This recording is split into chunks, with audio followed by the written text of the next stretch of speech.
What are you most excited to learn about tonight here? Just the things that we're taking care of, hopefully up in the State House, and how it relates to things in our local jurisdiction. So awesome. I'm here with Chris Daniel. What do you think the greatest accomplishment in this year's legislature session was? I think the greatest accomplishment was not being too trigger happy to pass too many bills. And taking a quote from former Governor Coke Stevenson, it's good when you have stability and what you can predict what the rules are. And it's not necessarily optimal to pass a bunch of bills just for the sake of passing a bunch of bills. I'm here with Mr. Ed Thompson. Mr. Thompson, what do you think was the best accomplishment of this year's legislature session?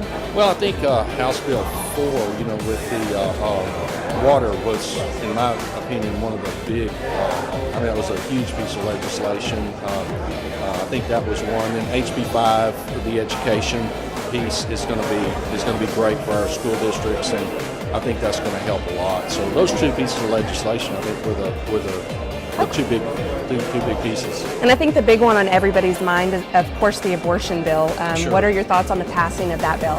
Well, I'm very much a pro-life person, and I was very supportive of the bill. I felt like, it was common sense. I think a lot of people kind of misread what the bill was about, and I don't think there was anything in there that was too unreasonable, so I was certainly a supporter of it. I'm here with Mr. Larry Taylor. Mr. Taylor, what do you think the greatest accomplishment of this year's legislature session was?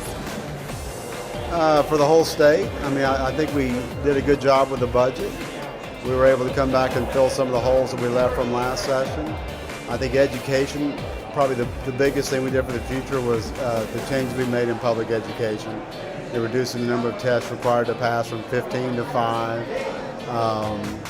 Allowing more graduation options, promoting more career technology education. Not all of our students are going to go to college, and frankly, there are great careers out there that we need that involve career skills, technological skills, and those type of things. So we made those much more available as options, and we'll be promoting more of that. But that pretty much is, education is always a big deal. Of course, the budget's our number one thing we have to get done by the Constitution. So I think we did a good job. I think it was a great session. We heard a lot of good information, and it sounds like they really did a good job in this last session. Got a little bit to do on transportation, but overall, I think we ought to be proud of our representatives. Awesome. Thank you, Bob. Thank you.